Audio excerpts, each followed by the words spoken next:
Good morning guys. चलिए हम chapter start करते हैं। क्या, कहाँ, क्या, कब, कहाँ और कैसे, क्वेश्चन मार्क आता है, आ जाता है ना। रसीदा का सवाल था। रसीदा बैठी अखबार पढ़ रही थी। अचानक उसकी नगाह एक सुर्खी पर पड़ी। 100 साल पहले। वह सोचने लगी कि यह कैसे जाना जा सकता है कि इतने बरसों पहले क्या हुआ था। कैसे पता लगाएंगे? बताइए, आप कैसे पता लगाएंगे? ये जानने के लिए तुम रेडियो सुन सकते हो, टेलीविजन देख सकते हो या फिर पेपर पढ़ सकते हो। साथ ही ये जानने के लिए कि पिछले साल क्या हुआ था, तुम किसी ऐसे व्यक्ति से बात कर सकते हो जिसे उस समय की स्मृति हो। 50 साल पहले क्या हुआ था, आप 70 साल के इंसान से पूछेंगे तो वो आपको बहुत अच्छे तरीके से एक्सप्लेन कर पाएंगे। लेकिन बहुत पहले क्या हुआ था, यह कैसे जाना जा सकता है?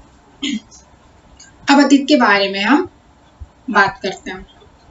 अतीत के बारे में बहुत कुछ जाना जा सकता है, जैसे लोग क्या खाते थे, कैसे कपड़े पहनते थे, किस तरह के घरों में रहते थे, तो मार्केट को, शिकारियों, पशुपालकों, कृषकों, शासकों, व्यापारियों, पुरोहितों, शिल्पकारों, कलाकारों, संगीतकारों या फिर वैज्ञानिकों के जीवन के बारे में जानकारी हासिल कर सकते हैं। यही नहीं, हम यह भी पता कर सकते हैं कि उस समय बच्चे कौन से खेल खेलते थे, कौन सी कहानियां सुना करते थे, कौन से नाटक देखा करते थे या फिर कौन से गीत गाते थे। आज तो इंटरनेट पे सब उपलब्ध है, आप देख सकते हैं। ठीक है, लोग कहाँ रहते थे? कहाँ रहते थे? नर्मदा नदी का पता लगाओ। नर्मदा नदी ढूंढो गाइस। कहाँ है नर्मदा नदी? ढूंढो ढूंढो। ये है नर्मदा नदी हमारी, मध्य प्रदेश। नर्मदा नदी, इसकी सहायक नदियां कौन कौन सी बता रहे हैं?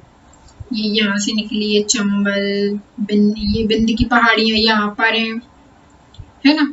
तो ये नर्मदा नदी। नर्मदा नदी कई लाख वर्ष पहले इस नदी के तट के किनारे यहाँ रहने वाले लोग आरंभिक में से कुछ कुशल संग्राहक थे जो आसपास के जंगलों की विशाल संपदा से परिचित थे।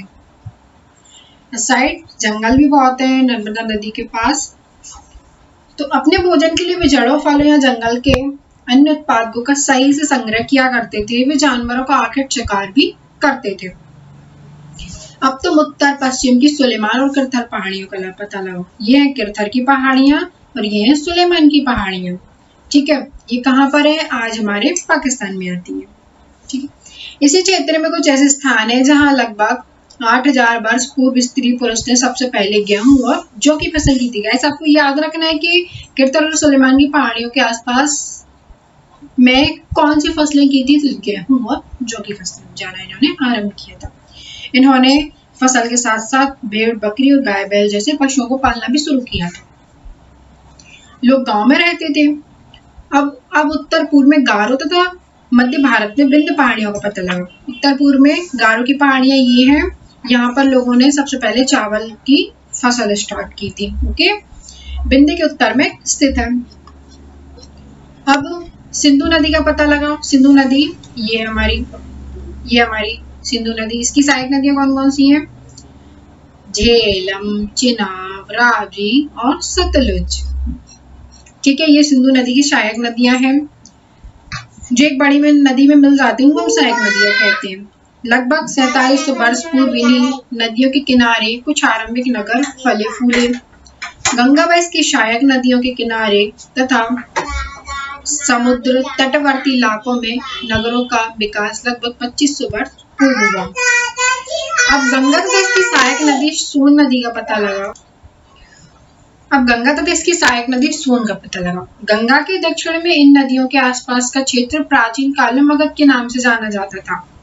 ठीक है गाइस, आपको याद रखना कि मगध वाला क्षेत्र कौन सा है प्राचीन काल में, आज के किस क्षेत्र को मगध के नाम से जानते थे उस टाइम पे। ठीक है, इसके शासक बहुत शक्तिशाली थे और उन्होंने एक विशाल साम्राज्य भी बनाया।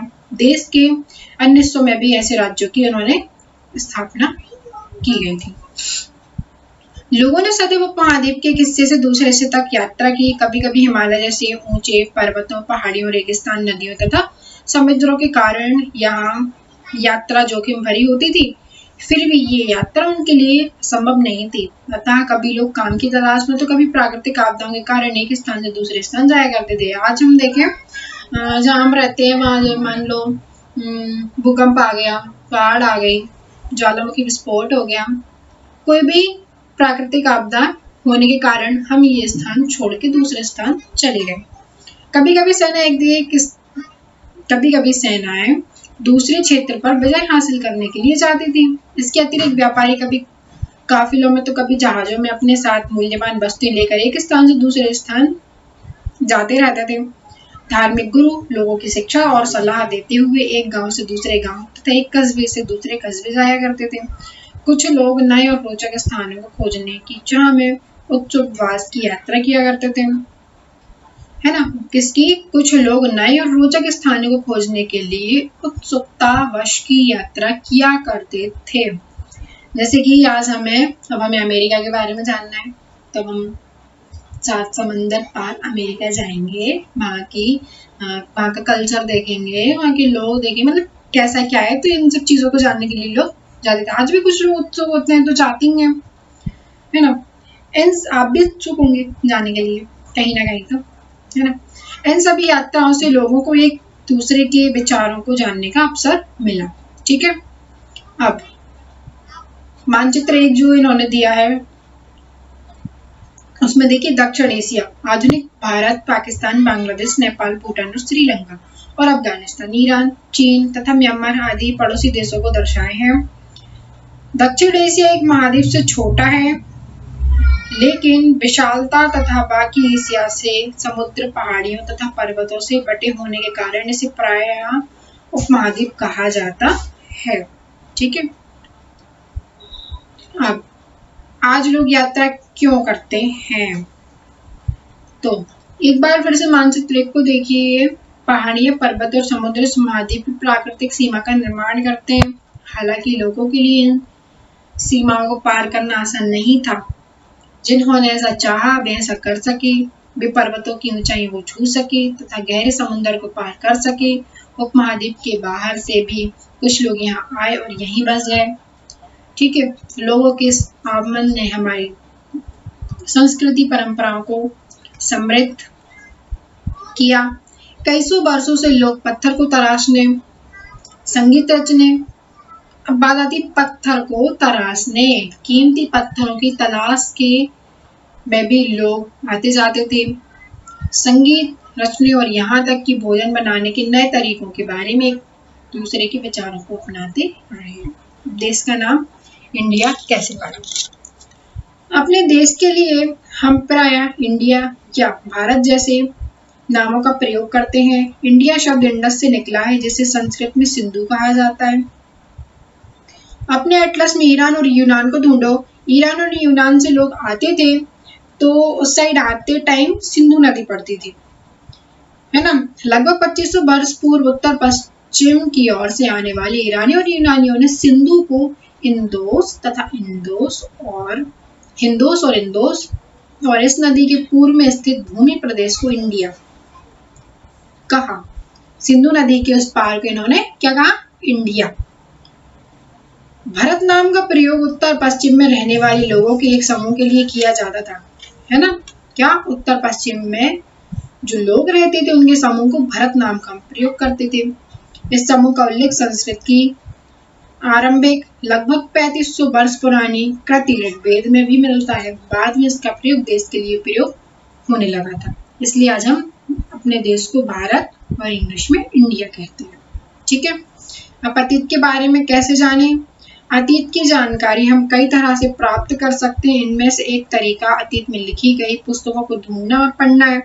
ये पुस्तकें हाथ से लिखी होने के कारण पांडुलिपि कही जाती है। अंग्रेजी में पांडुलिपि के लिए प्रयुक्त होने वाले मैन्युस्क्रिप्ट शब्द लैटिन शब्द मैनु, जिसका अर्थ हाथ है, से निकला है। ये पांडुलिपियां प्रायः ताड़पत्रों तथा हिमालय क्षेत्र में उगने वाले भुर्ज नामक पेड़ की छाल से विशेष तरीके से तैयार भोजपत्र पर लिखी जाती थी। आज भी मार्केट में हम देखते हैं तो भोजपत्र उपलब्ध होता है, तो जिसको ना पता हो तो मार्केट से भोजपत्र को